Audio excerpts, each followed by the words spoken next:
Where'd you guys go? I lost you. Come back. Okay, there we go.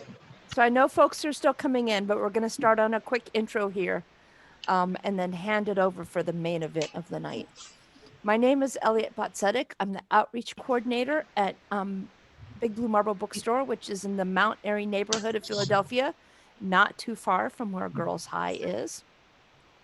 I did not grow up in Philly or go to Girls High, but because I travel in circles with lots of smart, outspoken, active women, I have come across many Girls High grads in the years that I have lived in here in Philly. So I was really thrilled when this email came across, both telling me that this book existed and also when we started talking about doing an event. It seemed like a really wonderful, wonderful one of the rare, wonderful things to have come out of this last year and a half we've all been through. So Big Blue Marble is a woman-owned bookstore. Um, it's right by Weaver's Way Co-op in Mount Airy, across the street from Henry School. Our specialty is diverse books for our wonderfully diverse community. After a really long time of barely being open during COVID, we are open for regular hours again, and we're very excited to have people back in the store. Our hours are 11 a.m. to 5:30 p.m. Tuesday through Saturday, and 11 a.m. to 4 p.m. on Sunday. You can still shop through our web store. You can email us. You can call us. You can come in person. It's a very multi-pronged approach to book selling now on the far side of this. A couple of upcoming events that we have that I want you to know about because they're going to be awesome. Philadelphian Mark Siegel is a gay activist for a very, very long time. He wrote a book some number of years ago called And Then I Danced, Traveling the Road to LGBT Equality. And it tells the story from dancing on the street after being arrested at Stonewall to dancing with his legal husband at Obama's second inauguration. So he covers all of those years of social change. Overlaps a lot with his book, actually. And so he'll be here. The book is being released in audio. And so he'll be with us to celebrate the release of the audiobook and to talk about the book and about his life. And we're very excited to be hosting Mark. And that is Monday, August 16th. And then Monday, August 30th, we'll be hosting another activist and writer from Mount Airy named Rebecca Subar. Her specialty is peace studies and conflict studies. And she's written a new book called When to Talk and When to Fight: How Groups and Communities and Countries Make Strategic Choices about when to dialogue and when to just go into open resistance. She and her company have worked a lot in different places and communities in the US. They've worked in Northern Ireland and they've worked in Palestine and Israel. So they have a lot of very solid experience that she's bringing to this book. And so she'll be joining us to talk about that work that night. So we're very excited about that as well. But we're here tonight to celebrate Unmute Yourself, Girlfriend, a class act. You will soon find out very, very, very much more about this book, but just a few things about it in case you are not one of the people who helped write this amazing book. When 2020 and COVID hit and we were all reaching out and finding old friends over Zoom, a group of friends from Philadelphia High School for Girls, or as we just call it, Girls High, came together via Zoom. They rekindled friendships, and the conversations in the year that we were having quickly became profound. Talking about politics and the presidential election, the racial tensions that were happening in the country, the fears from the pandemic. And all of these women who are all 70 or pushing 70 now were reminded that they had lived through a very similar time when it seemed like all the rules were up for grabs and who knew what was going to happen next. They had already lived through that in 1968, the year that they graduated from high school. And so they decided to turn their conversations into writing and then to turn that into this wonderful book, Unmute Yourself, Girlfriend, which is 43 different short essays, memoir essays, about everything between then and now, and about reflecting back on your life and thinking about what all of this means and what it means to us right now. So we're going to be joined by the main troublemakers who brought this project together and some of the other contributors tonight. So let me stop sharing here. And I'm going to turn this over to all of you. Introduce yourselves. Tell us what you're going to do, and we'll all happily enjoy. Elliot, Thank you, Elliot.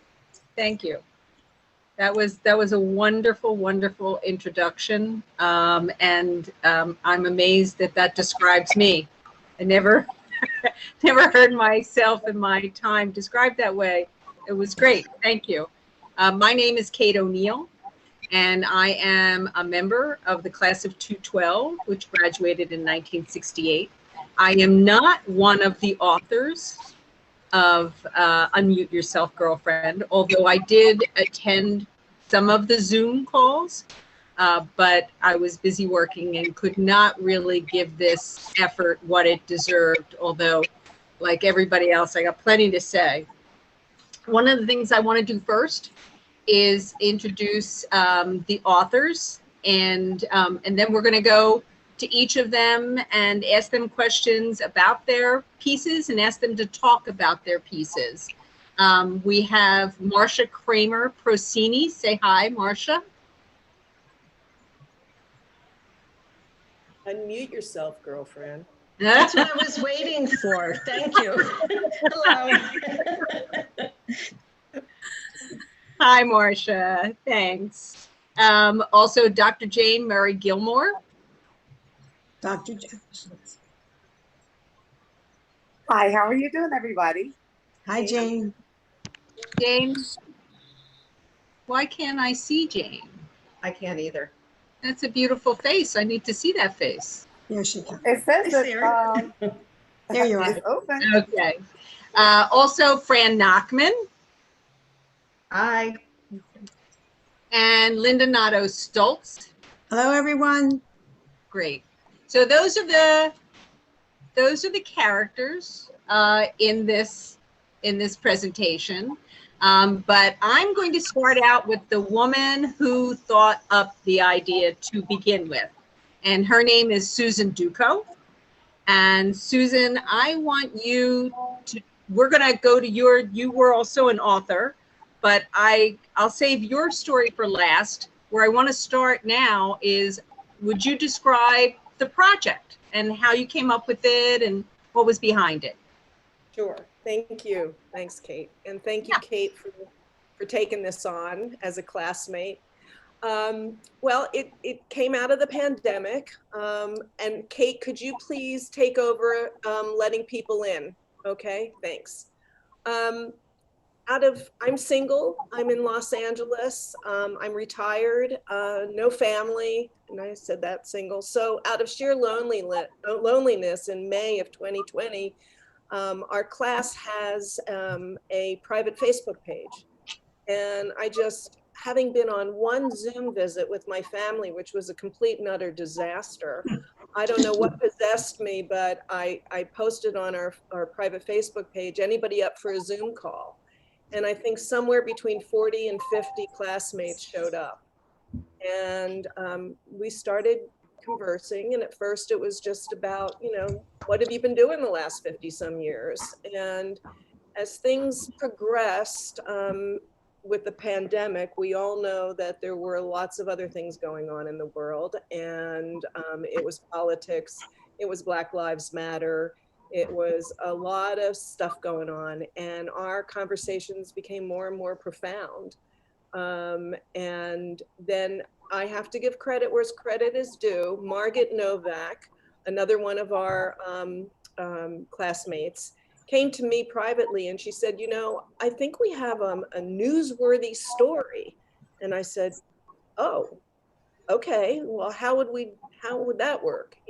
Invite somebody to join us on Zoom, the whole dynamic would change. So I said, why don't we start with maybe seeing if people write stories for one another and see what we come up with. And then we could present that to a journalist or a reporter or something.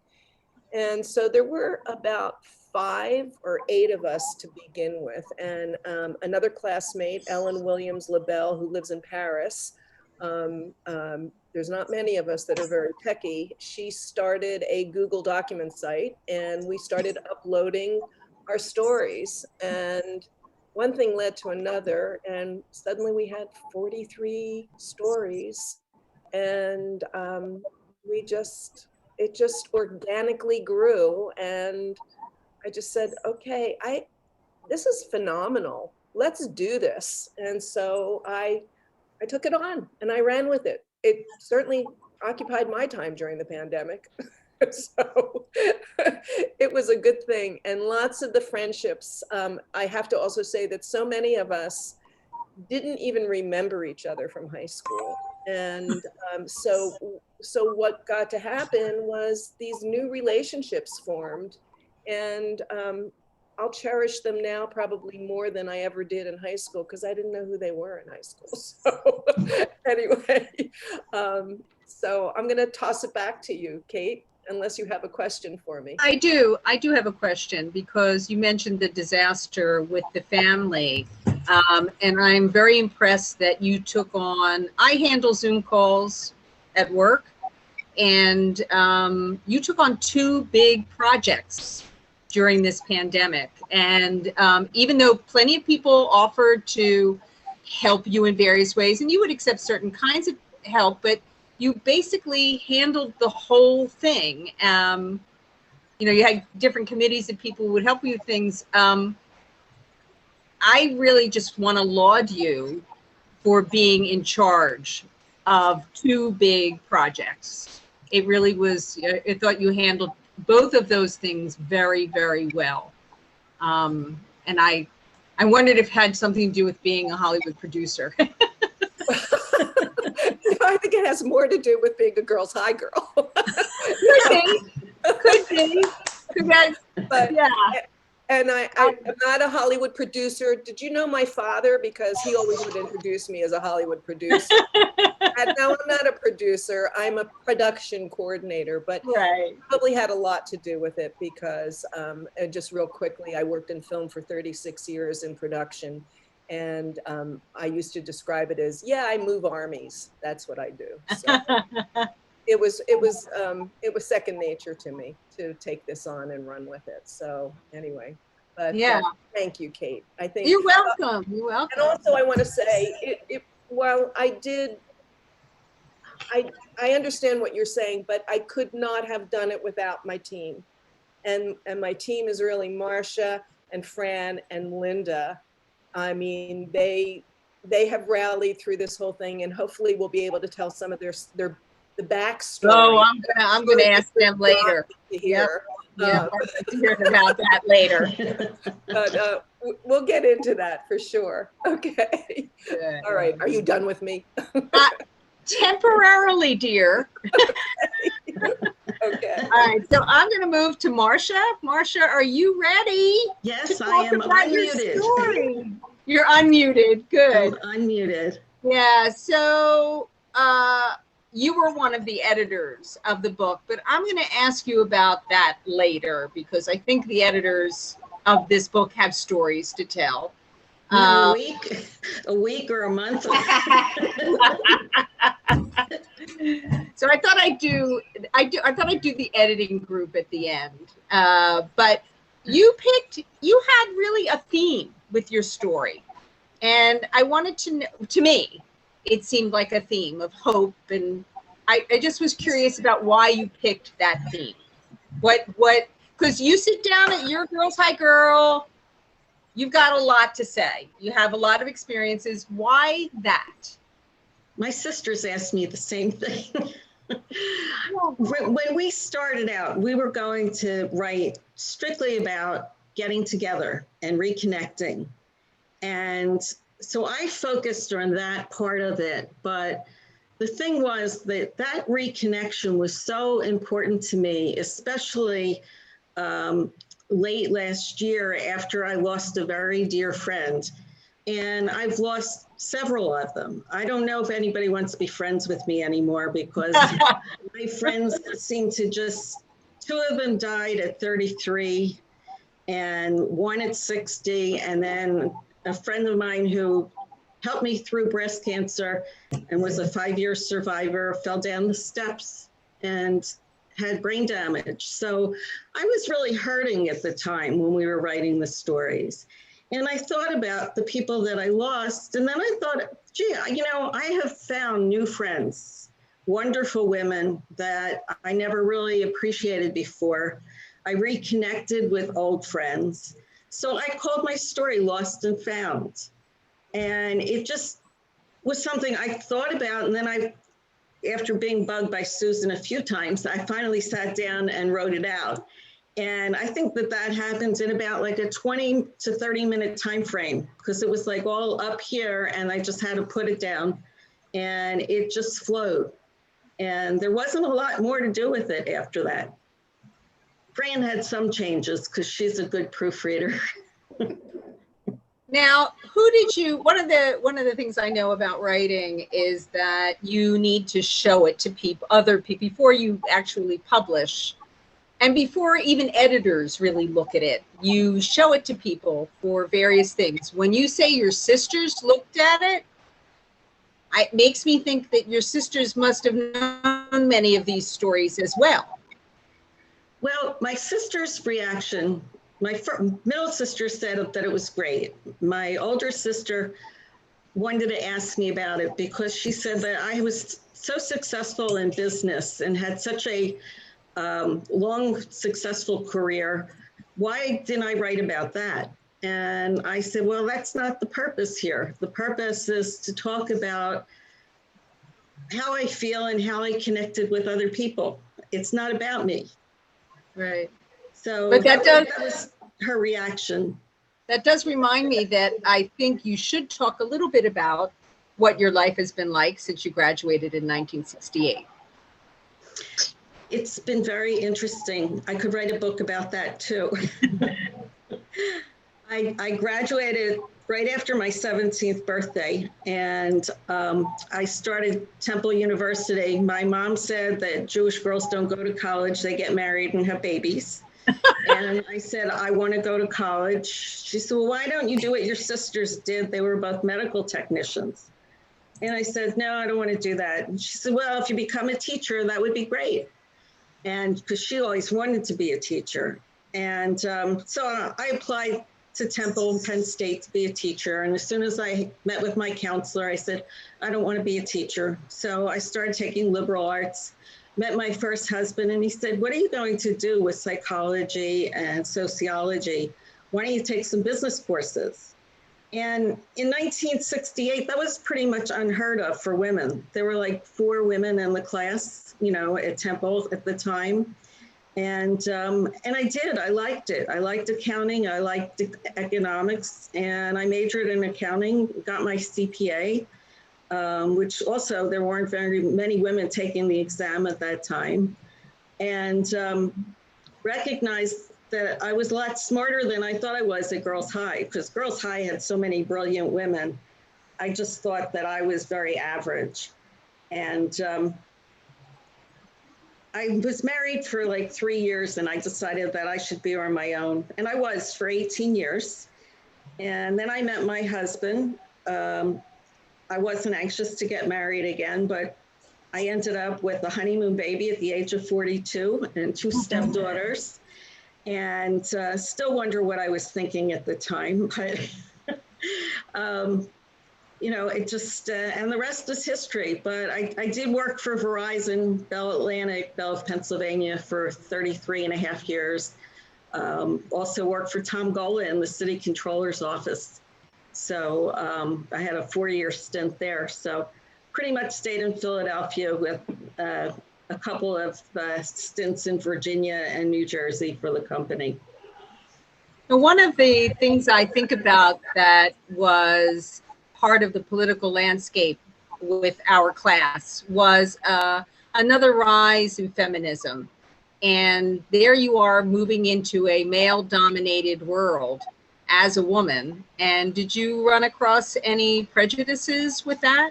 Oh, yes. It was hard getting my first job. My first job, I convinced them that my ex-husband was going to law school and I wasn't going to have a family very quickly. So that was how I got the job. Wow. In my mini dress. And at one point I was one of 38 82 professional accountants at the city controller's office, and I was the only female. So, yeah, there were a lot of challenges, and there also was some pressure, innuendos, weird things that happened. A vice president asking me to wear his wife's boots so the boot black could shine them in his office. My, a little bit kinky. Yeah, the executive director telling me about his waterbed. I thought that was a little weird. The only thing that's unfortunate is like none of these people were famous, so I couldn't go to court.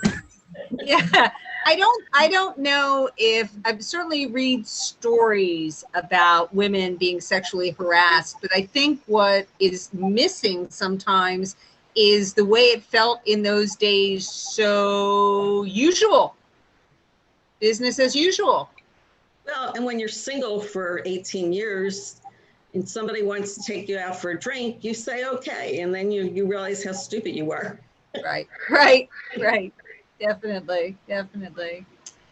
Well, that was good. That was good talking about your professional life. I'm glad I asked you about that because to me that is part of our story.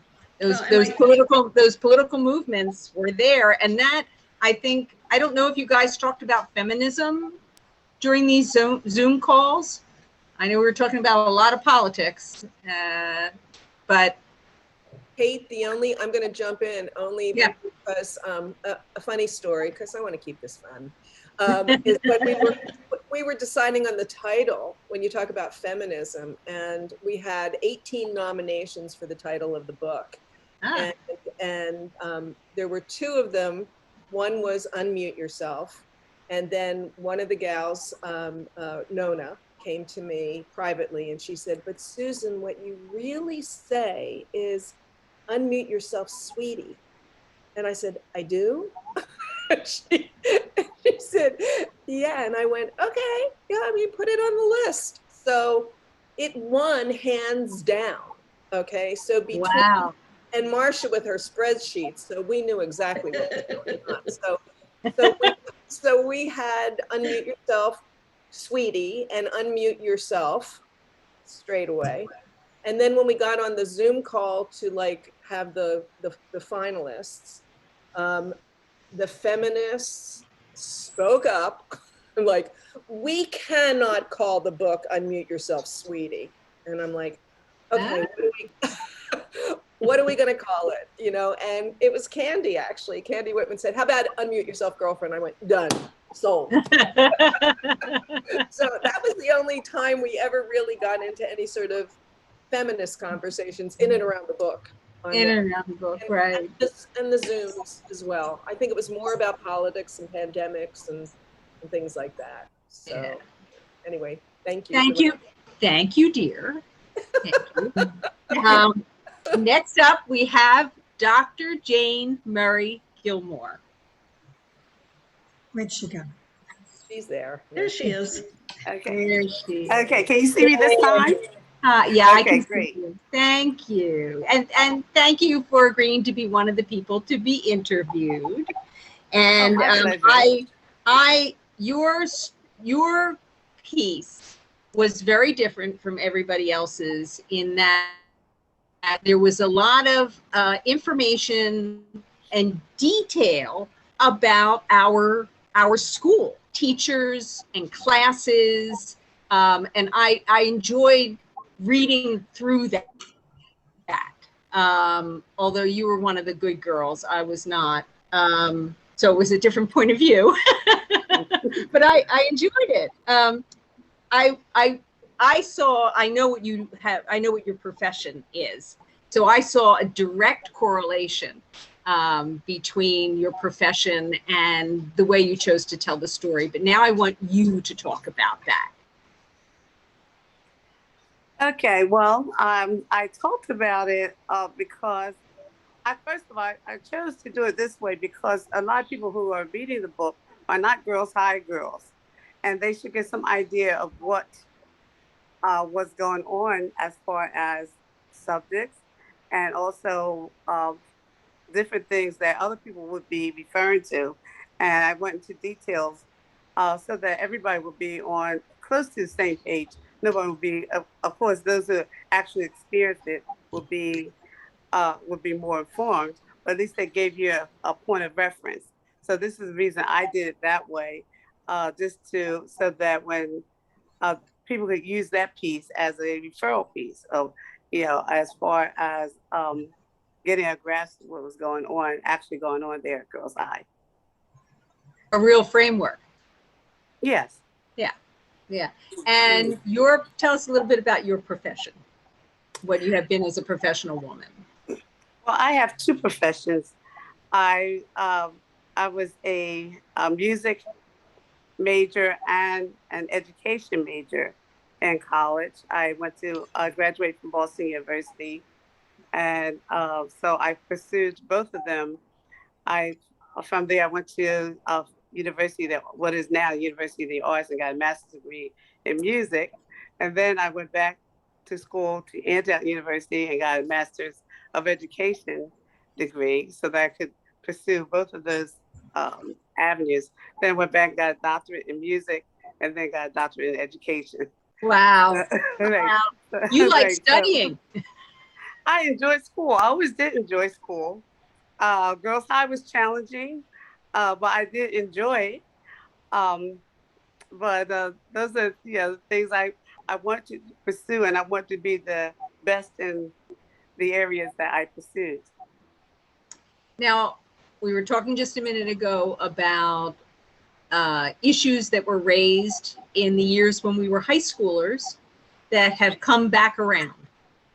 And one of the very, very important ones is the African American experience. And I was hoping you could say something about your experience as an African American Philly girl at high school, and also in the Zoom calls during the Black Lives Matter issue.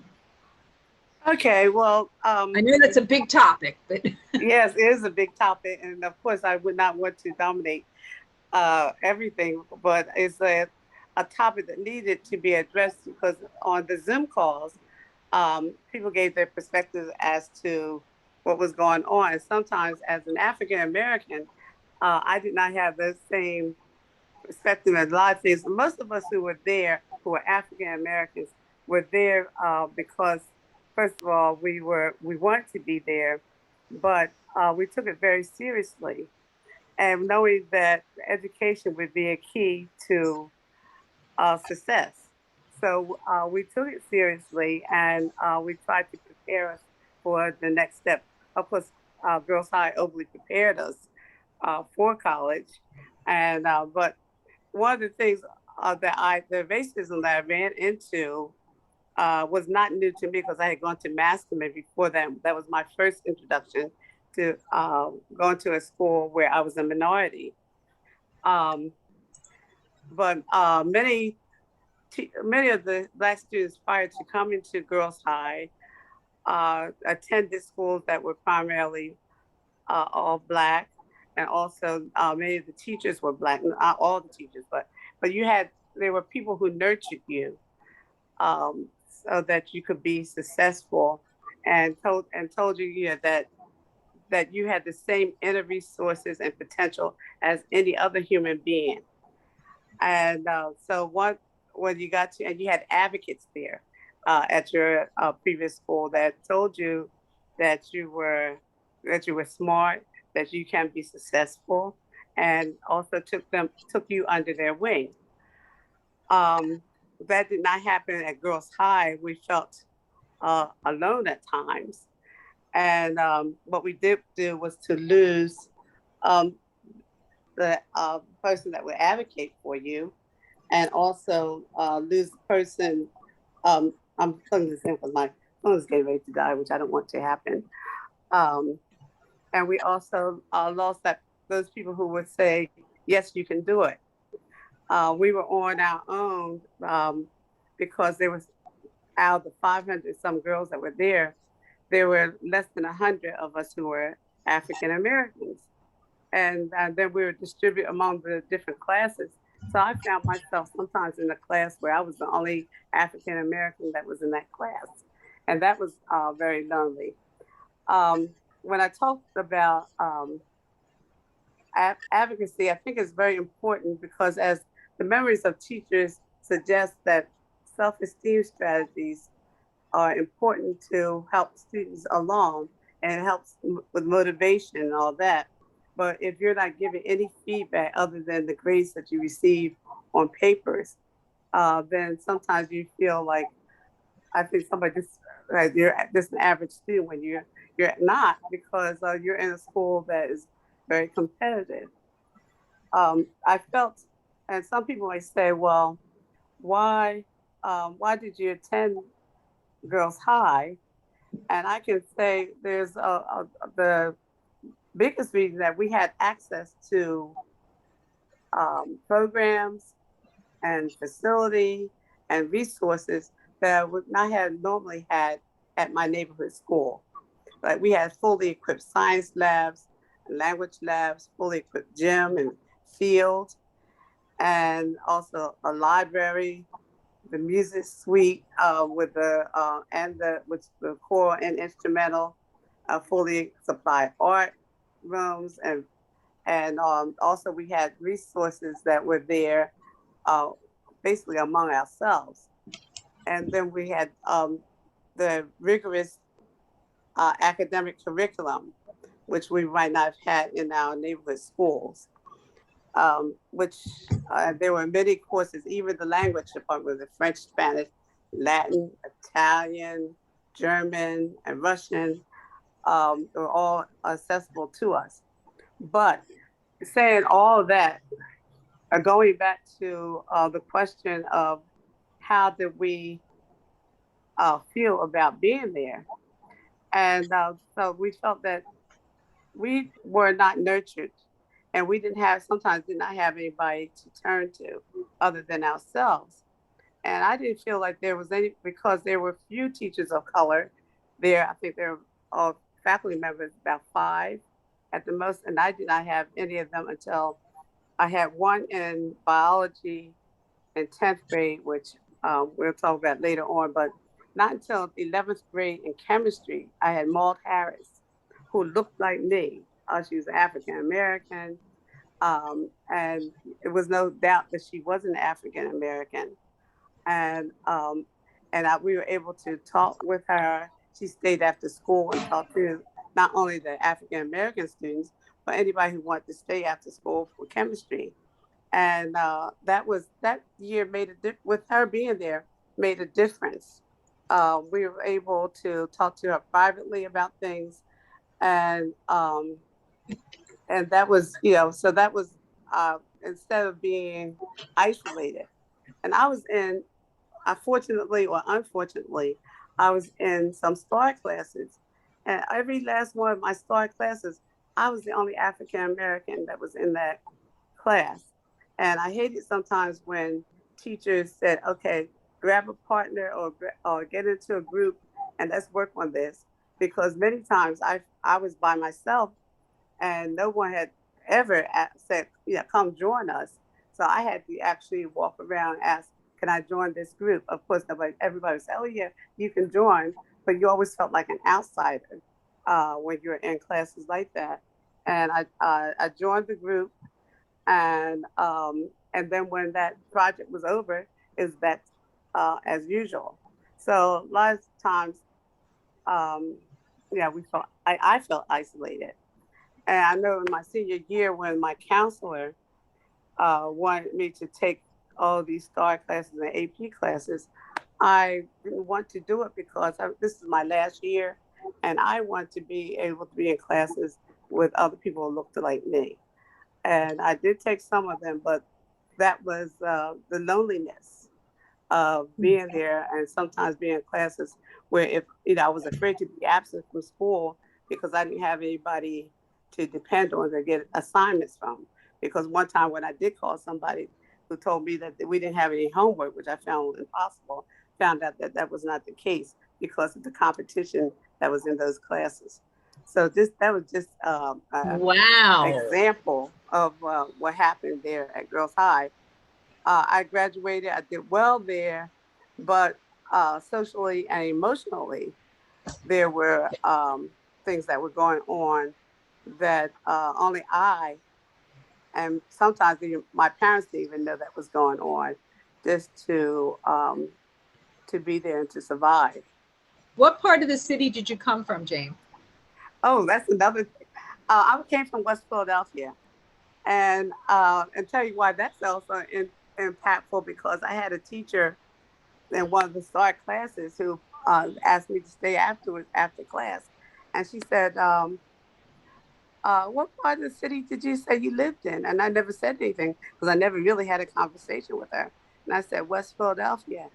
And she said, "Well, what school did you go to before coming here?" And I said, "Masterman." And then she said, "Oh, that figures. I was trying to figure out why you were in this class." And this was early on when I hadn't even done any work in the class. She said, "Oh, okay, now I understand. Okay, have a nice day." Right. So so you took all these, yeah, now as an adult, and you looked at that and you're able to analyze that these things were going on. And she, even though she had not gotten any work from me, at that point, she was just trying to make sure I was in the right class. Right, right, right. So that's quite a story, Jane. And, yeah, I'm amazed that you came through it with so much compassion and not bitterness. Mm-hmm. Well, it wouldn't be bitterness because I recognize what I did get from the school, and I felt that I had the right to be there, because I did better than a lot of people did. But it meant that I was staying up to 2 o'clock in the morning doing homework.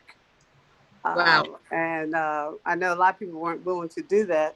And then getting up at 6 o'clock to get the L and the subway to get up to girls' high school. Right. Yeah, the neighborhoods, I think, played a big part in the experience of Girls High. I forgot to ask Marcia, what neighborhood were you from, Marcia? I was bifurcated. I started out in Mount Airy, and I had gone to Houston Elementary School, which is not far from where you are, with Candy. And then we moved to Center City in 10th grade. And that was one of the reasons why I went to Girls High, because if I had started out in Germantown, I would have had to transfer to Southern High School and not known anybody there. So I went to Girls High, not because I was smart, but because it worked for my parents. That also, so you went to school with a lot of people you knew. Yes. And Jane, did you were people from your school, did a lot of Masterman girls go to Girls High? Yes, quite a few. In fact, most of the people in my section did go to Girls High afterwards, but we were so divided. I rarely had classes with Oh, any that of was a them. shame. Yeah, Yeah, right. that was a shame. Is there anything else you want to add to that? I'm going to move on to Fran in a second, but I wanted to make sure that you've said everything at this point. Of course, we're all going to be chatting at the end of this, but is there anything I forgot to ask you? Well, I guess one of the things that when you're asking what section of the city, there are certain parts of the city that Girls High took more students from, and that was the northwestern part of the city. So you had a better chance of going to Girls High if you lived at that point in Mount Airy, the Oak Lanes, and even the Logan area. But if you live in the northwest area, that's where most of the students were from. And then certain schools, of course, Masterman, and also if you attended Catholic school or private school, you had a better chance of getting in, and less of a chance if you lived in other parts of the city, being West Philadelphia and North Philadelphia. But they took people from all over. But I noticed that a lot of my friends who started out there um, at Girls High that had come from some of the other parts of the city, as I mentioned, um, North Philadelphia, some parts of South Philly, and West Philly. A lot of them did not remain there to graduate, and they chose to transfer back, or the school said you had to transfer back to your neighborhood. And knowing that, that's one of the reasons that was a motivating factor for me, because I know that I did not want to transfer back to my neighborhood school. Right. Well, now I can ask Fran what neighborhood she came from. Fran Nachman, say hi. Yeah. Thank Hi. you, Dr. Gilmore. You're quite So welcome. one of the neighborhoods that Jane mentioned that, so many of us from Mount Airy, and there were just tons of us from Mount Airy. So I know, like, when we went to reunions, we'd have, these little Mount Airy reunions. And I just mentioned briefly, I grew up in a couple of different places in Mount Airy. And one of them, when I was really little, we moved when I was 7, having lunch with 2 of our classmates in September from that block. They were my neighbors from when I was really little. Wow. Wow. So you also knew a lot of people when you walked through those big marble halls for the first time. Right. But interesting, I chose to go in 10th grade, not Why? 9th, because I wanted to be the big person at school, not the little person at school. So even though high school is like, oh, I could go to high school, I would be the lowly freshman, where in 9th grade, I'd be the big, be the highest grade. So, and to really, putting down Girls High, 9th grade was my favorite year of school ever. And where were you in school in 9th grade? At Leeds. At Leeds. Okay. Yeah. And I just had a wonderful year in 9th grade. I had some wonderful teachers, and so I never. The only regret I had is I know nothing about mythology, because I missed all that 10th grade mythology or 9th grade mythology. That was great. That was great. Yeah. Yeah. So I never had any of that. So if people ask me, I'm like, nope, missed that. Didn't go to Girls High in 9th grade. Right, but you knew about the Winged Victory. I knew about the Winged Victory. Yes. Yes, you did. I did. You did. Winged Victory. Tell me just a little bit about your professional life after graduating. So it's been pretty varied. I started out as a theater major and started at Temple, ended up transferring to Penn State because going to Temple made me feel like I was going to high school. I was going with my friends, taking the bus and the subway, and it just didn't feel like college. So after my sophomore year, I took a year off. I worked for a year, and then I went to Penn State and got my undergraduate degree in theater. I did some summer stock for 3 years. When I graduated, I got a job at a film company in the city, where I worked for 7 years. At this time, I decided I wasn't going to be the starving actor or anything, so I never really followed that. But I did work with some people. I don't know if people know Melanie Mayron. She was on 30 something. Well, she and I were co-prop mistresses one summer at the South Theater. So I did have fun. I worked in the Catskills one summer. I worked at Playhouse in the Park one summer, but I sort of kind of gave that up. So I worked for 7 years for a film production company. And then my dad asked my brother and I to go in business with him. And a million years, I never thought I would ever go into business with my father. But I did. I was there for 26 years. The last, my brother also did. We both started there in 79. And then he decided he didn't want to do it anymore in like 2000. So, and then my dad was sort of in the business, but not really working. And then basically I ran the business myself for the last 5 years or so.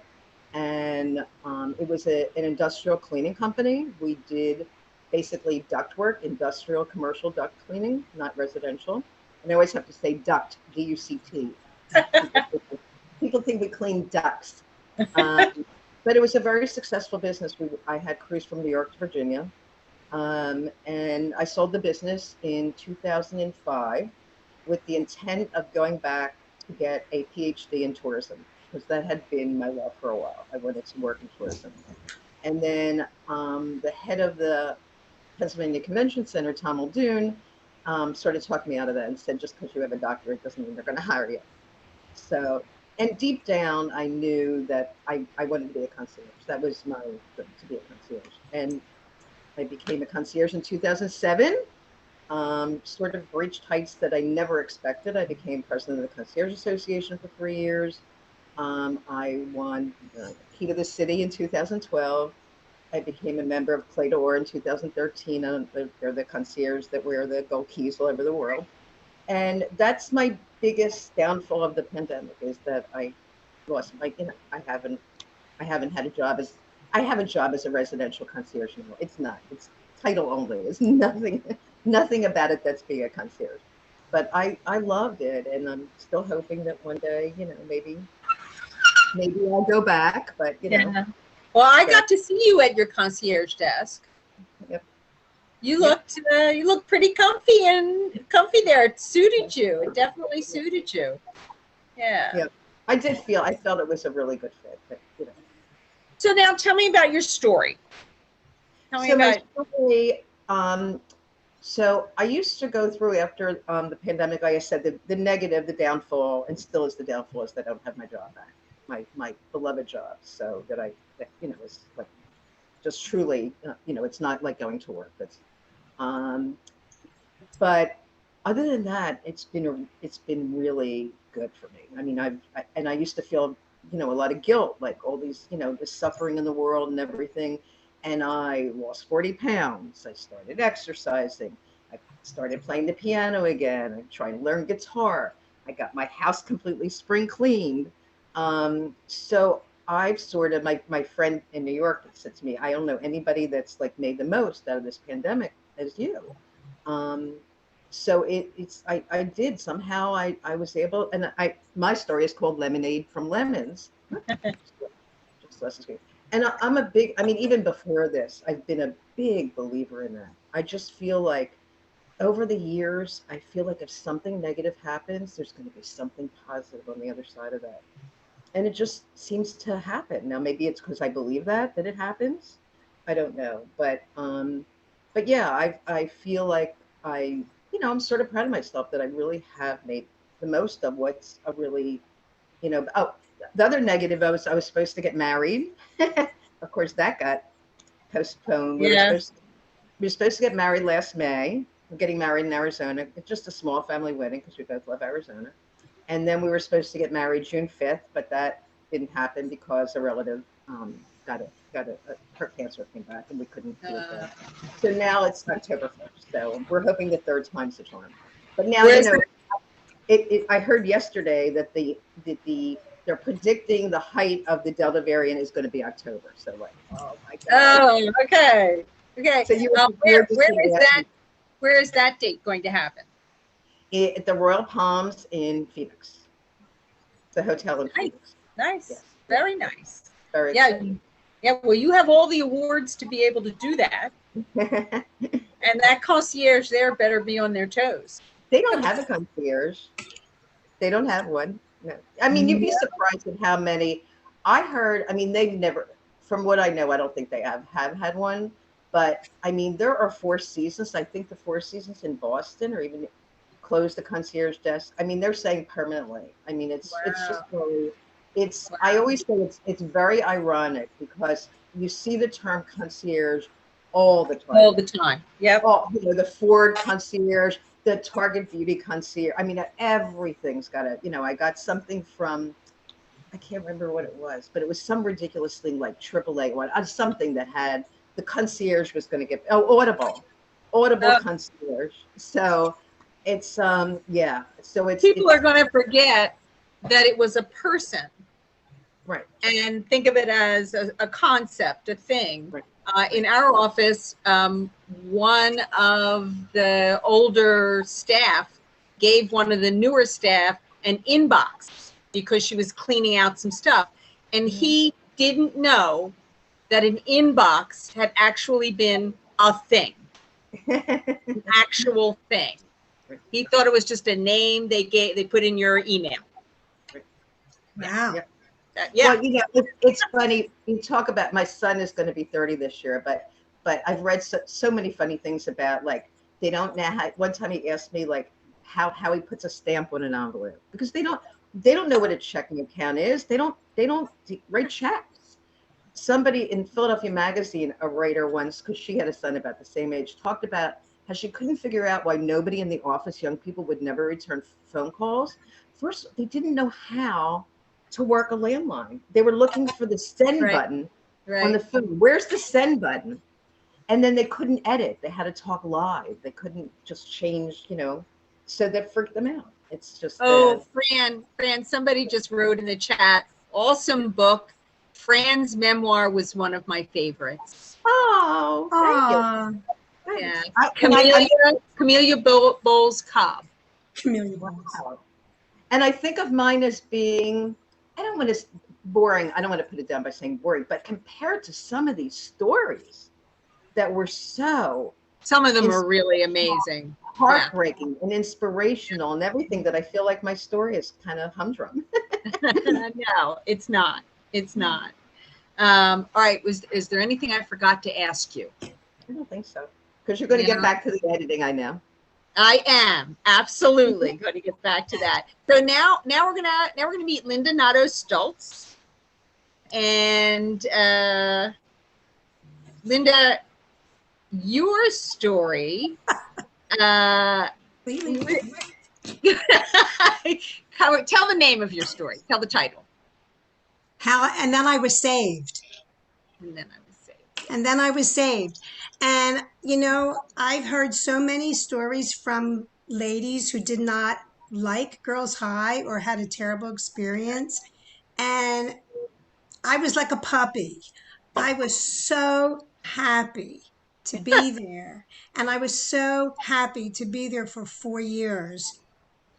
I guess I told Kate, is probably the person I told recently, that from when I was a child, I wanted to go to college. There used to be tell why.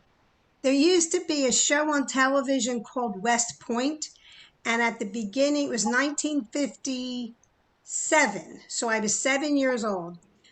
In the beginning of the show, there would be a helicopter flying over various university campuses, and they would say, "This is Harvard, this is Mount Holyoke," and then the helicopter would hone in and say, "And this is West Point."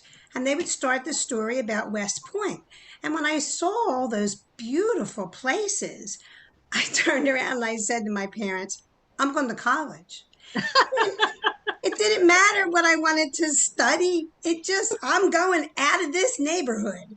So it was not that anything was bad about our neighborhood. It was friendly and fun. My parents were fun. Tell what neighborhood? Oh, South Philly. South Philly, down by Broad and Dickinson, Broad and Reed, that neighborhood. Right. Very, very Italian, white and black, but pretty much everybody was Catholic. And there was very limited opportunity to do anything different from anybody else. There was absolutely no sports. You could not do any sports. There was one time when some of the boys invited us to go over to the priest's house, the rectory, and play volleyball behind the priest's house. So we're back there, about 7th grade, playing volleyball. The pastor called our parents and said it was an outrage. We could not play with the boys. It was absolutely forbidden. And we were never allowed to go back there again.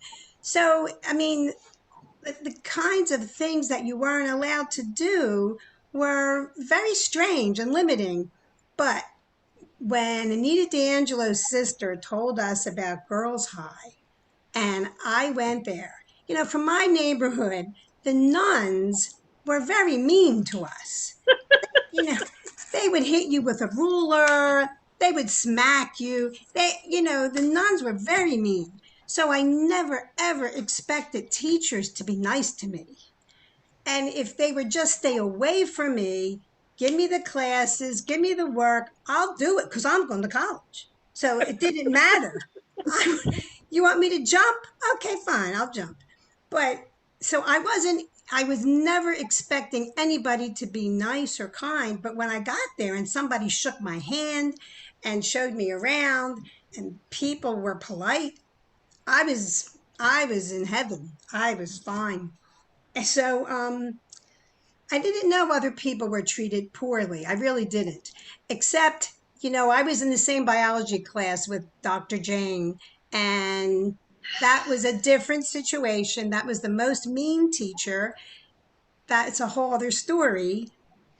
Um, but even if she was mean, I just stayed away from her. I just did what I had to do and stayed away from her. And that was that's another story that I think we will, Another story. we will, We're we'll going to check. talk about Yeah, that. we'll check a little bit on Yeah. that. But I rode the subway and I got on that subway. I was not afraid to leave the neighborhood. I was happy to get on that little subway. And when I got down there, I started to see other people who were on the same cars, and they went all the way up half an hour every day to Girls High. And I met, the ladies. I met Linda Lemer and Carlotta and Catherine and Elena, So You had a name for yourselves. the subway riders or the subway girls. Yeah. Subway girls. Yeah. So, and I didn't need to be in a clique. I didn't need to be, I was just thrilled. But what impressed me too about the school was, you joined the philosophy club and the folk song society and all those clubs where we got together and did talk about politics and premarital sex and all the rest of the things that were going on and the civil rights movement. We collected cans for the march, food. We collected food for the march. So we were involved without being negatively impacted. And I know our Black sisters were negatively impacted because during those years they couldn't leave their front porches. So we were involved, but not hurt. I mean, not like Yeah. really hurt. Yeah. So it was a little different at that time, and we didn't really know it. We weren't aware at that time. Right. And also at St. Maria Goretti, they were not talking about premarital sex. Right. In Right. clubs. Nor my sisters went there. And the way they studied was you got a piece of homework with various questions, fill in the blanks, multiple choice, etc.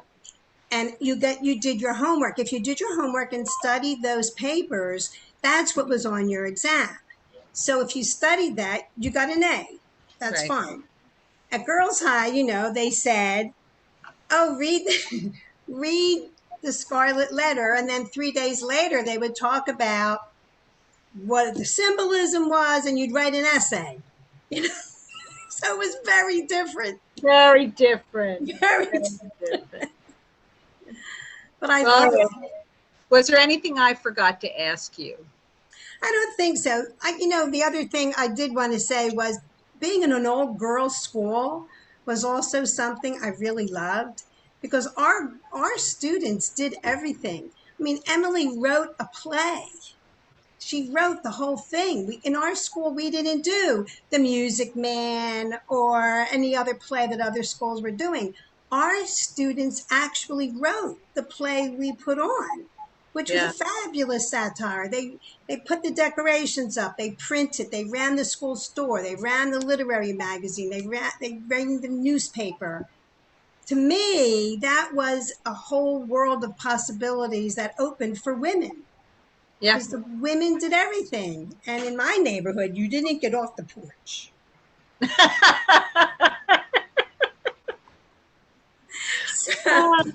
I think we'll stop right there. It's too funny to linger for a second. We'll be back later. But Susan? Yes. It's your turn. I've saved you for last to talk about your story. My story. Yeah. Well, like tell them the title. There isn't one. There isn't one. Exactly. When the book, well, it wasn't a book at first. It was, let's just share stories. And so everybody was like, well, what are we supposed to write about? I'm like, whatever you want. And so it's like, the common denominator was Girls High. And the other thing was we're living through this pandemic and we've all reconnected on Zoom. And so take it from there, ladies. And so I sat down and I wrote my story. The first draft was probably 20 minutes, a half hour, and I wrote it. And I wanted to give some an example in case, people were asking for it. So when we got the Google site up, I put it up there. And what's interesting about the choices that many of the writers made was to either read other people's stories or not read other people's stories, not wanting to be influenced. And so there was a big element of that where a lot of people just chose not to. So I never changed my story very much. I mean, other than Linda when she got her paws on it. So I'm not Linda. I'm sorry. When Fran got her paws on I was going to say, Susan. Oh, sorry.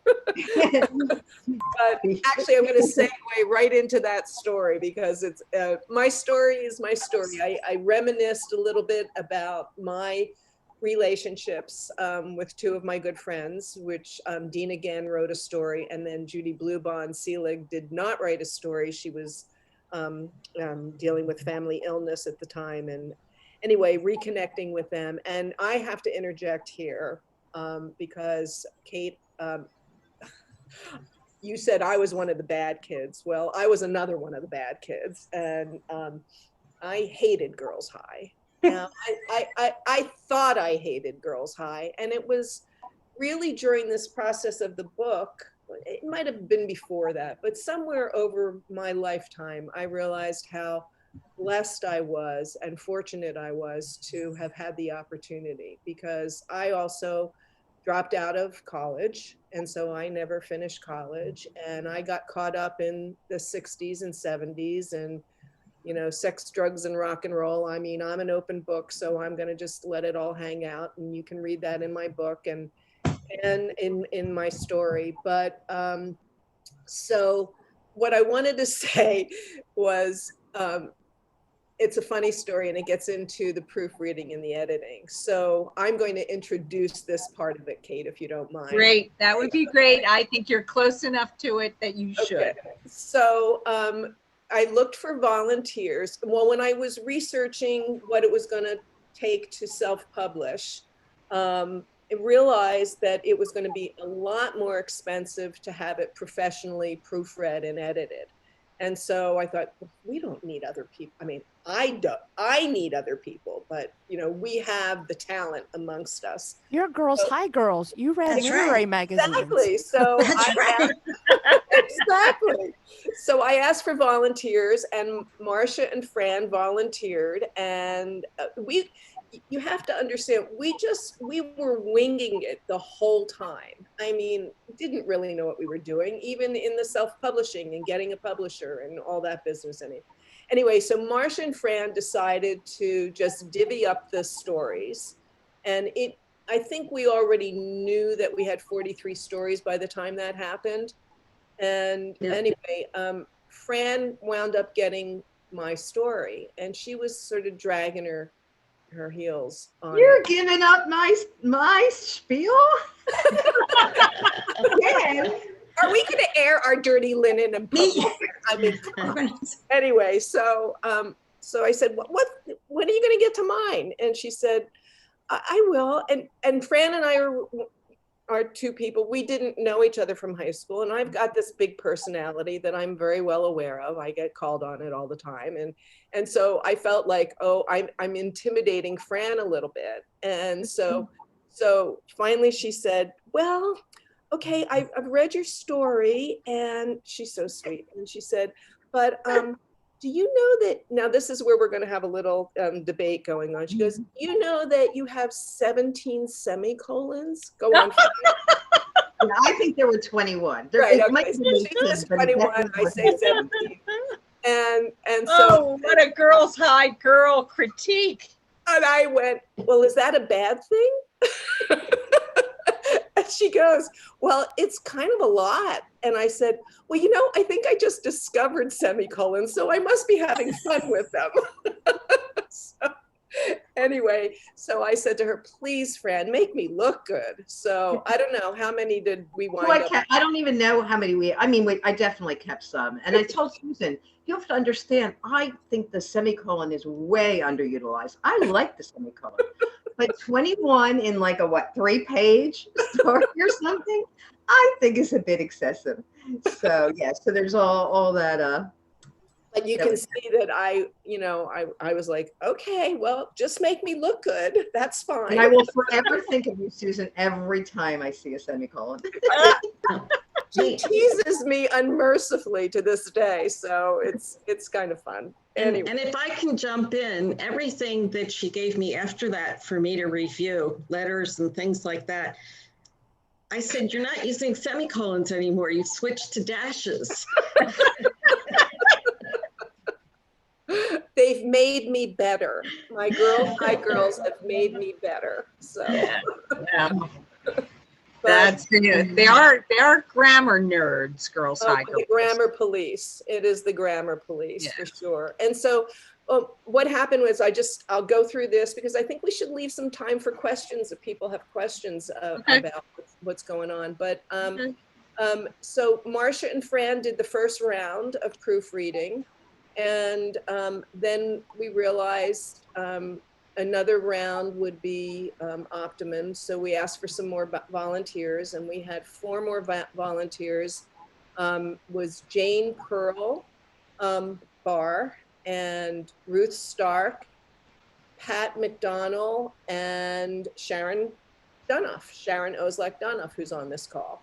And we divvied them up into 4s and went through another round, and there were about 16 pages of notes that we still found needed some working. And the bottom line is, I didn't keep track of how many months it took us to just do the proofreading and the editing and fine tuning it to give to the publisher, but it was an enormous amount of work. And I wanted to just interject one thing. So just real quickly, it was a lot of work. It was such a labor of love, though. And I just wanted to say, with the exception, Susan, of one person, and I think Marcia had the same experience, everyone was so open to having us, read we weren't going to change meaning at all. We were just going to suggest whether it was commas or things, or whether it was how to better word a sentence to get your point across. So I just wanted to say that how everyone was very open to hearing, to having their stories edited. Right. For the most part, everybody was incredibly agreeable. And Marcia, we refer to this one person. We are not going to mention names, but we had one gal in particular who was extremely problematic, and Fran had her. And Fran, she was the first person you approached, correct? One of them, yeah. I mean, it was a bad first experience. And the next thing I know, Fran says, I don't think I can do this. If this is how these girls are going to be, these now women, this is horrible. I mean, it was nasty, just nasty, yes, and out of left field. And so then I said, please don't go anywhere. Let me deal with this. And so I engaged her, and it got even worse. And then it went on for months. Okay. And I'll get to the chase. We were down to the wire, and it still was not resolved. And I had gone to a professional proofreader online. I didn't know the guy from Adam. It was a Sunday morning. I sent him an email and I said, we have this issue and this issue. We have an anthology and there's one person. And he said, boot her. Boot her. If she doesn't get with the program, she's out. Okay. And then I still felt badly, because as strong as I am, the reality is I'm a pussycat. I don't want to boot anybody. So I was like, and everybody was kind of saying, boot her, just get rid of her, right? And so we have a judge amongst us. One of our writers is a judge. And I thought, I'm going to get the judge involved. And so I wrote to the judge and I told her the circumstances, and she came up with a wonderful way to deal with it. And so everybody's accounted for. So that's that story. And Kate, we just lost your picture. Where'd you go? Kate, come back. Oh, there she is. Yeah, my screen froze for some reason, so I left and came back. There you are. You're back. So that's the one sort of oddball situation that we had. There were a couple of other little things, but nothing. Well, and Marcia almost quit on me once too because I. Well, What did you do? What did I, Marcia? You tell the story. What did I do? Go on, Marcia. First of all, I volunteered to do formatting because I had done the formatting and all of the pictures and everything in our directory. And I had gotten good at it. So I said, oh, I'll do the formatting. Well, the next thing I know, I'm proofreading. So that was kind of interesting. And the first couple of people that I reached out to say, here's, the suggested changes and everything. Well, I got my head bitten off. Oh, that person is very fragile. You shouldn't have said that to her. And I said, well, how am I supposed to know, And so, there's people that are going through hard times themselves, but she knows about it, but I don't know, but I got in trouble for doing something. So between that and the other person that Fran was dealing with, Fran and I were going back and forth texting each other, like, maybe we shouldn't be doing this. But Susan ate a little crow and she was very nice. And we talked it out.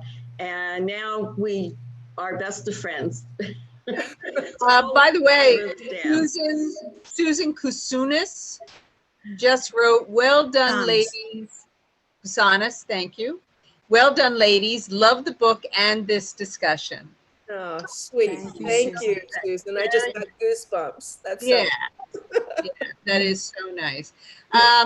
Before we go, I just want to open up this little bit about something. We have many Girls High girls on this call, and Sherry Harabin, and her death was definitely one of the events that we all shared as a group and have commented on many times what would have happened today if a young woman had fallen off the roof of your high school, and how would that have been handled. And it was, so Jane, I think you have some things to say about this particular story. Can I jump in for 1 second? Yeah, go ahead. Because one of the things that happened was on the Zoom calls, because this will segue into what Jane's going to say. When we were on the Zoom calls, and so let me tell for the people who don't know, we had a classmate in 10th grade who died between classes. And the story is mainly covered in Jane's story because she was in the class with Sherry right before the incident happened.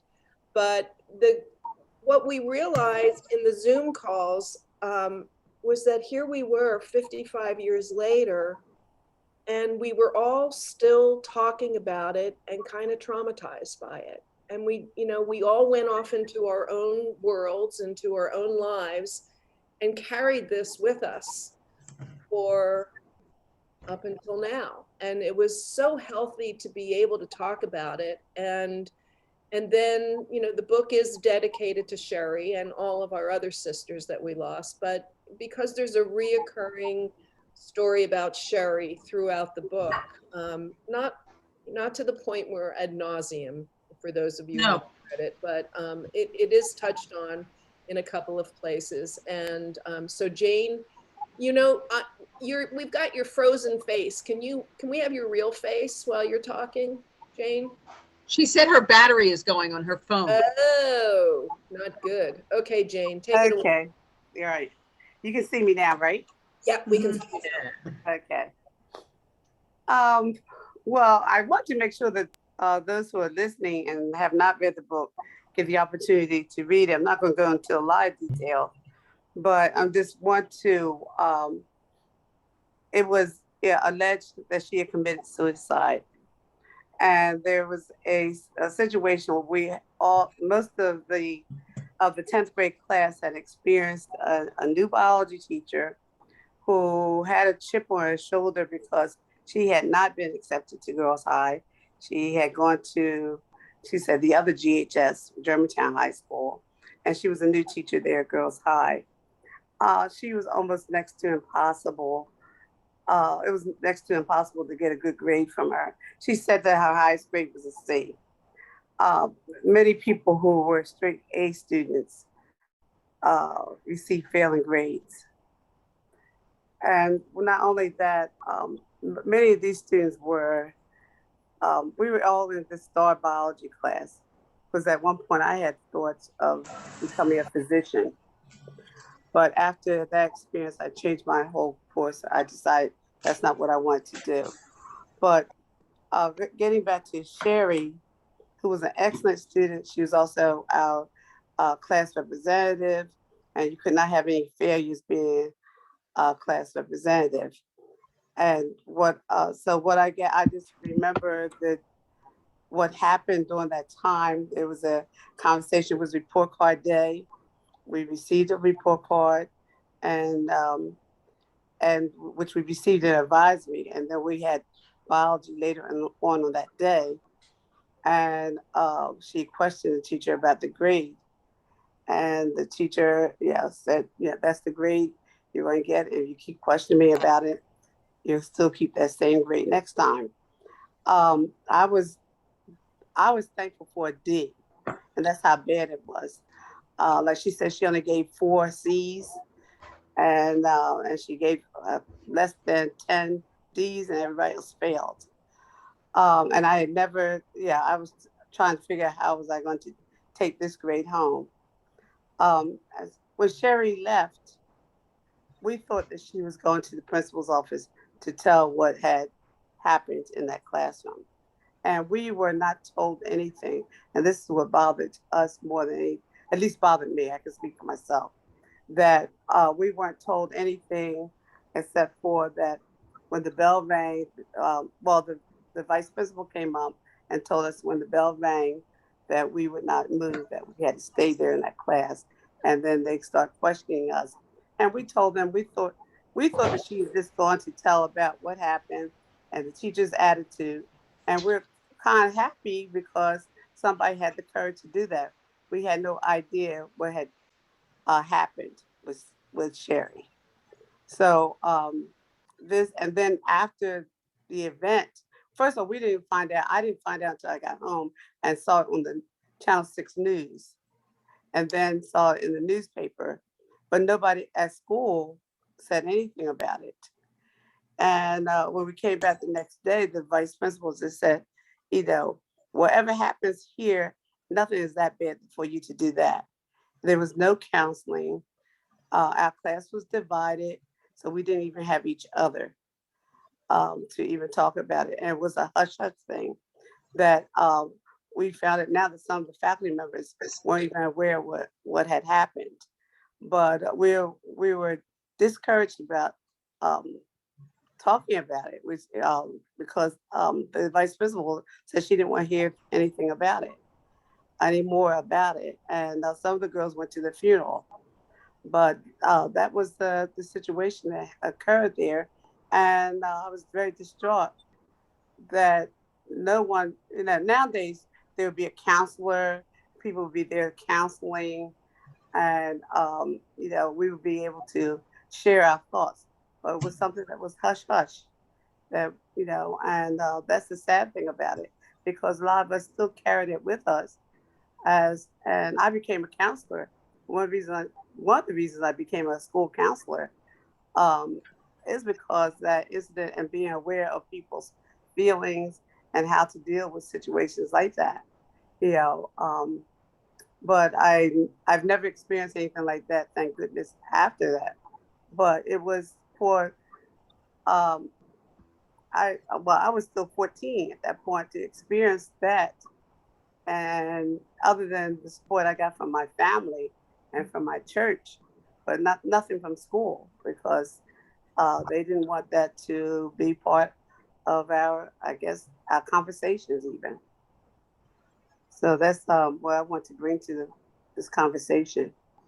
I think that's true, Jane. I think there was generally the feeling was if you don't talk about it, it'll go away. Yes. It'll just go away. And there's and of course it didn't. Here we are talking about it. No, and the fact that they separated us so that we wouldn't even talk about it among ourselves. Yeah. And there was also this thing that bad things didn't happen to girls, high girls. And Right. so everybody wanted to acknowledge that. Sorry, I just. Right. No, that's Right. it. Jump in. So speaking of jumping in, shall we see if anybody wants to jump in and ask us anything about? One more question. Okay. Oh, sorry, Kate. Nope. Bessie Katz.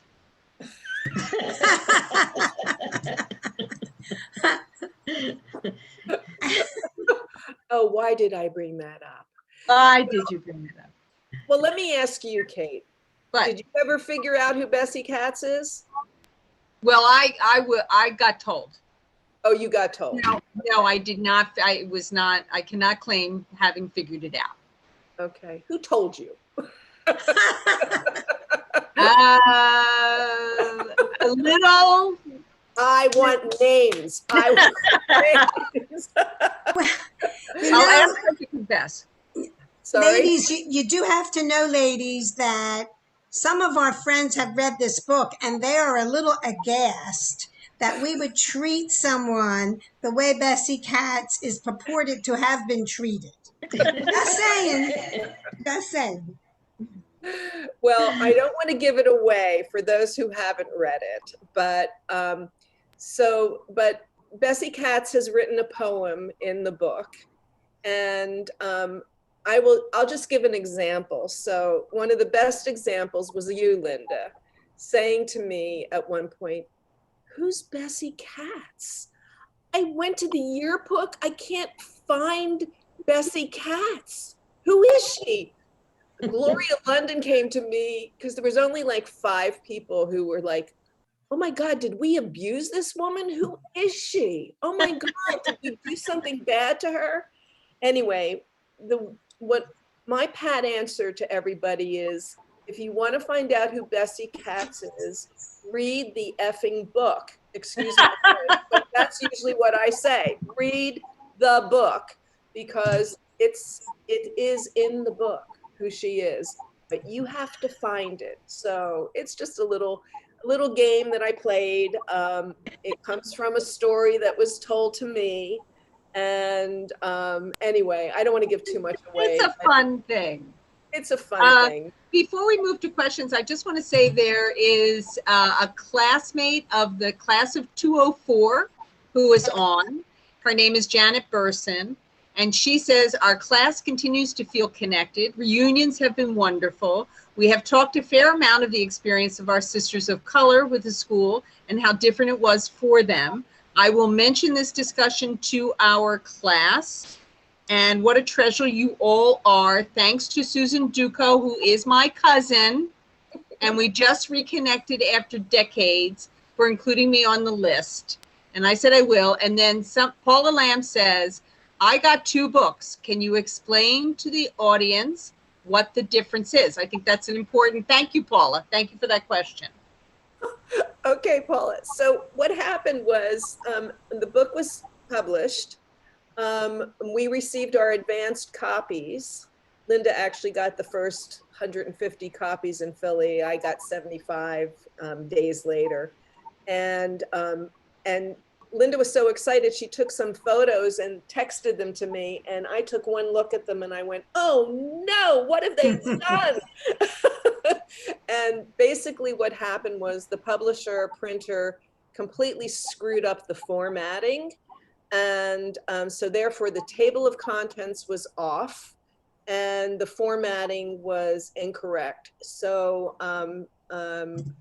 I went back to the publisher, which is a whole other story, but went back to the publisher and insisted that they replace the 225 copies that we had ordered. And they had also, Paula, they jumped the gun. The release date was supposed to be July 4th, and they released it before July 4th. So therefore, there were about 70 copies that people had purchased and were sent to those people who bought them. And I insisted to the publisher that they also send all the people who got the funky copies, they get the real copy. So Paula, that is why you have 2 copies. If you look at them, you will see that the table of contents was wrong in the first one. It's right on the second one, and the formatting. Paul says, I was trying to be every man. It was a good question, Paula. Good question. Really quickly, is anybody want to mention the scholarship? I'm sorry? Anybody want to mention about the scholarship? Absolutely. Good idea. We recouped all of our seed money for the book, which is quite a bit of a chunk of change. And we had decided all along, if we ever recouped our money, that the funds would, any profits from the book would go to Girls High for scholarship. And we have reached that milestone, and we are getting ready to bestow our first scholarship. And I want to thank anybody and everybody who is on this call. First of all, thank you for purchasing the book. And thank you to Elliot and Big Blue Thank you, Elliot. for collecting for donations. And we have apparently accumulated quite a few very generous donations. So whoever's on this call who was incredibly generous with their donations, thank you, thank you, thank you. It means so much to us. So that's our scholarship spiel. Okay, Kate. You know, I have, there's a young friend of mine on the call. Her name is Heather Bolin. Heather, are you there? Are you paying attention to your little boy? I'm not sure. It may be surprising her, but she was, I can't remember whether she was a Girls High girl or a Central girl. She said there was in one of the chats, she was raving about you, and she said she's known you since she was a toddler. Yeah. I believe she said she's in the 244 class. Okay, I thought it was Girls High. Well, all right, she's paying attention to the little boy. So does anybody have any questions? No questions? No curious about any of this? I'm just curious. I don't know how we would find out. Has everybody read the book that's on the call? I know my cousin hasn't yet, so I know Janet hasn't yet. But It's because the bookstore was closed today. Well, you should have done it last week. It's probably easiest for folks to just type into the chat yes or no, and then you That can just see it could be, scroll yeah. by. Yeah. And I'll get your book tomorrow, Janet. We have a couple of other okay, Paula's read the book. She's raised her hand. How clever. We have, I'm going to just look at this real fast. Terry Candice is one of our authors. She's on. And Sharon Dunoff is another one of our authors. And Eileen Lashin is another one of our authors.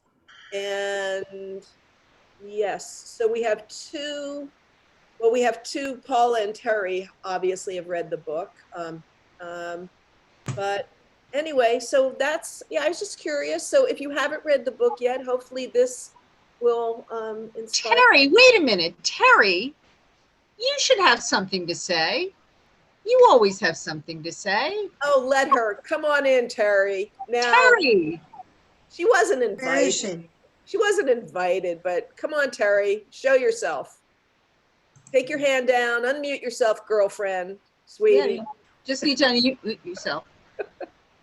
She's not Where did she cooperating. go? Oh, no. I see her hands raised. Her hands, she's trying to figure it out. Maybe. Camellia. There Oh, she I heard is. she There is. she is. You see Wait a Terry? minute. She's coming in. There Terry. she is, Terry. Terry. I can't see myself. We could Oh, see. look, she's got a background. Oh, that's an old background. Never mind. That's okay. We don't mind. That's all right. Hello, guys. Hi. Hi, Terry. Hey, How's Terry. everyone? Are you back in Florida? Yes, I am. Yes, I am. Got back on the 14th. Nice. Yeah. Nice. So I'm back. All right. Do you have, what do you think of this whole discussion? Did anything capture your attention? Well, actually, because of another commitment with my hubby here, watching a movie, I went beyond my time. And I'm like, oh my gosh, I'm supposed to be on this Zoom. So he said, all right. So I've just gotten on minutes ago. So hi, everyone. Hi, Tara. Good to see you. Yeah. Good to be seen. All right, off I go with the wrong background on. All right. And then I bet Elliot is anxious to end this, right? We're at our time's up. Okay. I think it's at till 8:45. That's why I got on. Okay, Susan. I would like to say one thing, if I might. This could have gone two ways. You know, we could have all ended up hating each other when we got through this process. But I feel so close to the people that we've worked with, and everyone has been like just wonderful as far as accepting any kind of feedback. I was a little kind of humbled, I guess is the word, when I was reviewing the work of a judge, and another time I was reviewing the work of a what is that? A neurophysicist, Right. Scientist.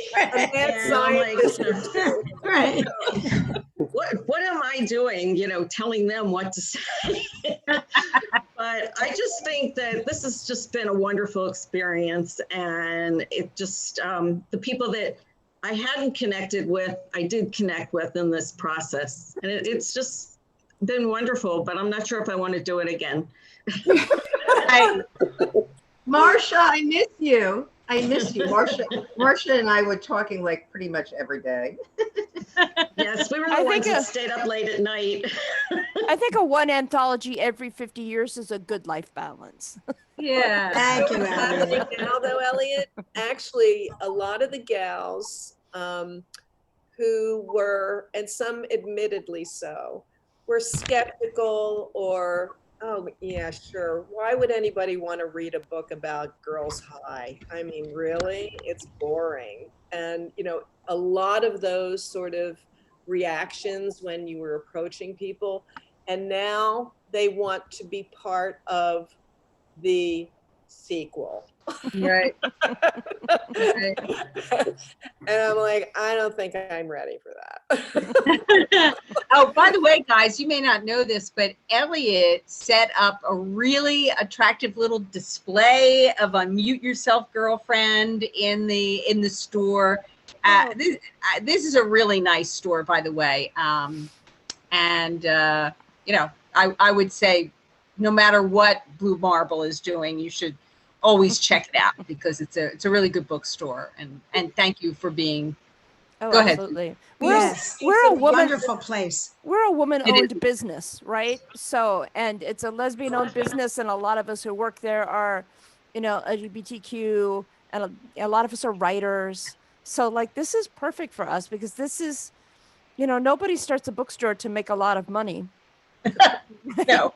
People start bookstores because you believe in community and you have a particular kind of community that you believe in. So each store is a little different. So this is our store. I was so excited. I'm like, it's a bunch of girls. Hi, girls from 1968. Right. This sounds like a lot of fun. Yeah. Because of course, as much as people feel like, you know, who wants to read about your life, 68 was incredibly important. And the forces that were shaping life. Okay, I was, you know, I am 58, so in 1968 I was, you know, 5. But like what the forces that were shaping the world then we're hitting so much of the same kind of stuff now about what kind of society will we be and who will hold the power and will war get to destroy the world. So the extent to which it's kind of cycled back around again makes your stories really important. Because history is not the famous people. It's the everybody who goes to school and goes to work and tries to make a life. So Yeah, very good point. Yeah, before we end, it's like Paula Glenn Lamb is on, who's one of our classmates. Yes. And we're just happy to see her. I can't see her face. I don't see her. I am happy to Paula, show your There face. she is. Come on, Paula. Come on, Paula. Come on through. Nice to see you, Paula. Hey, First off, Paula. I had to turn on the light in my room. Right. A couple lights. I know. Hey, Paula. Hi, Paula, as everybody. hard as I tried, I couldn't get you to write a story. As hard as I tried. And you did try, Susan. Yes, you did. I must admit. But Paula was the person that made me tell me, right, Jane, right, you can remember everything, right? And I thought she was going to do it too, so that's why I did it. And Jane, I reviewed her story and I was just amazed. She has the most amazing memory. I don't know anyone that remembers things like Jane does. I thought for sure she had a diary or something when she was in high school, and this is all from memory. And if you have to read her story, because it's just to think that somebody remembers all of that from 50 plus years ago is just awesome. You're I don't scary. even remember these It's teachers. scary. I don't remember these teachers, half of them, even reading the stories. Forget memory. I'm like, who was that? I don't remember that. I just remember one announcement that I didn't put in my story when Dr. Thompson got on the PA system and said, I just want to make an announcement about the dress code. Girls, you cannot wear those short dresses with bloomers under them. And we started laughing because they weren't even called bloomers. They're petty pants, right? He was calling them bloomers. So then everybody went and got them. I think your experience, I think anybody who experienced Dr. Thompson, you can tell what side of the good, bad line you were on, depending on how you perceived her. She was not, I saw more of Dr. Thompson than I saw of Dr. Klein. Let me put it that way. Mm-hmm. Yeah. Oh, well. I'm sure Susan was the same.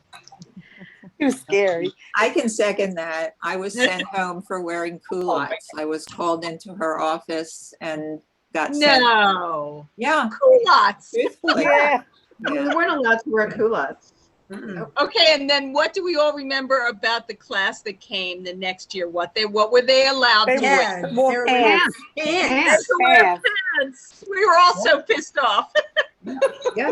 1 year later. And were they allowed to go? Were they allowed to go off campus? I mean, we weren't allowed to go legally across. No, I don't think so. No, we weren't allowed. I don't think so. How did you get your soft pretzels? We're smoking on the lawn. Right. Well, that was me. That was me. Yeah. No. But I mean, a lot of them. It was just you, Kate, but it was a lot of them. Yeah. And I have to second Marsha on Jane's memory, because I did the second round of proofing of her piece and it was just startling and amazing. So kudos to you again, Jane. Yes, Jane. Right. I enjoyed doing it. Yeah. Oh, Be good. careful what you tell Jane. She'll never forget. I will remember.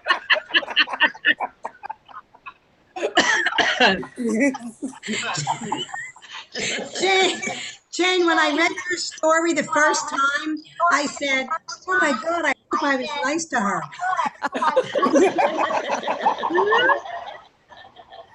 Yeah, because we did have some classes together. Advisory. So Linda, let me ask you something. Were you in that biology class with Sherry? Yes. You were. Mm-hmm. Because not to bring that up again, but it's such an interesting part of the conversation, because Jane remembers what she remembers, and then Dina, who was friends with Sherry. And Kate, were you friends with Sherry too? I was friends with Sherry, but Candy was very close with Sherry. Right. And Dina also was very close with her. And Dina has a completely different take on what happened. She said, no, no, no, no, no. She did not kill herself. She did not kill herself. And Wow. I think what happens is it's a protective mechanism. You know, Janet, my cousin, is a therapist, and maybe you can help answer this, but the reality is, here's somebody who was in the biology class when this teacher, for better words, reprimanded her, and the next thing we know, she's dead. Jane remembers one thing, and Dina said, no, there's no way that she killed herself. There's no way. So was Dina just protecting herself all these years by not admitting or accepting what happened? So it's a rhetorical question. We don't have to really answer it, but and we'll never know. You'll never know. never know. And that was the stance we took in the book, is that we can't say that she committed suicide, because the reality is we do not know. What we do know, and Jane, we talked about this last week on a Zoom call. What we do know is what led up to her dying. And what we do know is what happened afterwards. Okay. Right. We were hushed up. We weren't allowed to talk about it, et cetera, but we really don't know what happened. I mean, the reality is, yes, she probably killed herself. She could have slipped. She could have been pushed, for all we know. So Right. we don't know. Must have been that teacher. Must have been the biology teacher. She ran after her. No, that's Exactly. You know, I didn't find out until we started the Zoom calls that everybody else hated this teacher. I always called this teacher, and somebody tonight said, oh my God, what's the expression they use? Now I can't think of it. Oh, chip on her shoulder. And I always said that. I had a teacher that had a chip on her shoulder.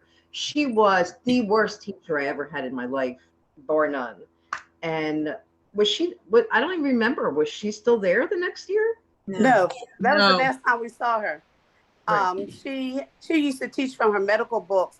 She took off for spelling. She would not put anything on the board, and she dictated, because she was in medical school. At some point, she ended up going back to medical school and being a physician. She did. Yeah, but I remember her in class saying, "I'm stuck here teaching you girls. I wanted to go be a doctor, and I'm stuck here teaching you girls." Well, I just thought that was another part that we must, acknowledge, that the story I heard, I was in her class, but I don't think I was in the same class with Sherry and you, Jane, because I don't remember it happening in the same way. I was probably in the class you were in, Sharon. Yeah. Because I wasn't in that class either. I think so. Probably. But what I heard is that her biology classes, a lot of biology classes. Yeah, I remember her saying she wanted to be a doctor, and her father would not allow her to go to medical school. Right. And she resented that she was a teacher. So there was, that aspect of it, even though she was mean and awful to us, and, the rest of it, she also was caught in that situation as a woman who didn't get to realize what she thought would have been her potential. And Jane, I didn't know that she did go on to medical school. I mean, yeah. I didn't know that. You can Google her and see that she's a physician. Okay. What was her first name? Ellen. Oh, wow, I didn't even remember that.